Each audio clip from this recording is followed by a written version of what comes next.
Then when we're dealing with the outer planets, you're dealing with, again, generational or things within. You're sharing this with a larger group of people.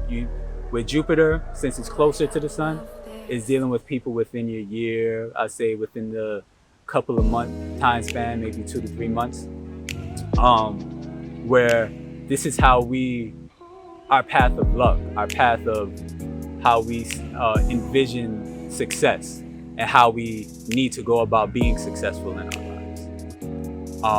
The planet after that is Saturn, and this is kind of dealing with the opposite energy. This is where we have to discipline ourselves. So generationally speaking, you will see that each generation has to discipline themselves in a certain way. There's going to be a certain energy to how they have to restrict themselves from certain things, or things that they need to learn about, things they need to do. It's going to have a common energy, even though Leo Sun having to deal with this Saturn energy is going to be different from a Libra, and so on and so forth. The next planet is Uranus, which kind of deals with, I wouldn't say necessarily the opposite of Saturn, but this is our sense of rebellion. When we look at Uranus, this is the planet that shows how each generation expresses its individuality. So, whether we listen to our parents' music and go, oh, that's old and weird, and they're looking at us like, oh, you don't do it the way we do it, that's Uranus. Uranus in its lower frequency could be a rebel without a cause, but in its higher frequency is understanding the need for change. So, we can't rap like Kool Moe Dee anymore. We can't be like a hip to the hop, like that's not going to do it as time progresses. So we have to understand our foundations, but also know in order to grow and to progress, we need to take on different things, be open, and understand the present environment that we live in and how to connect the two. So the next planet is Neptune, which is a very interesting planet. This deals with, if the sun is the ego, this is the dissolving of the ego. This is where we have to understand that we are part of a larger whole. And, our experiences with Neptune are usually where we feel, I wouldn't say downtrodden, but almost like you're being taken advantage of, or you got to take the L. That's what I think about when I think about Neptune.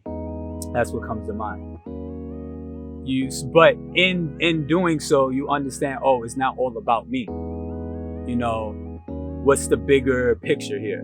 If I'm stuck in traffic, you have a choice to go the egoic route and get out the car and curse the person out, or you could go in 5 minutes, shit ain't even gonna matter, and just keep it moving. And even if they did cut in front of you or whatever and it was wrong, it's not that serious. So Neptune kind of deals with that dichotomy where you assert your ego and where you don't.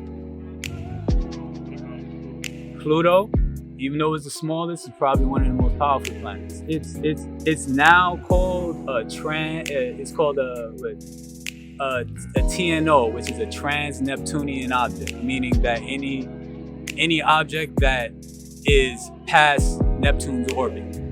There's several TNOs that exist, like a lot actually, that are the size of Pluto. Some are smaller, some are actually larger, but they all kind of deal with the same thing. This deals with like the psychological and the deeper psychological nuances of people, and how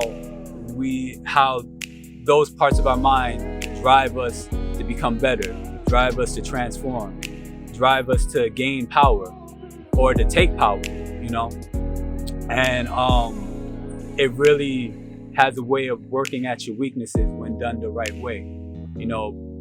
This is the planet that rules over Scorpio, and Scorpio is strategy. So I always like to use the analogy of like seeing a fighter that loses a fight. So he got knocked out first round or whatever. That fighter's gonna go and look at that tape and go, oh, okay, I need to work on my footwork. I need to work on my jab's a little weak. Oh, maybe if they lost in the 5th round, my stamina.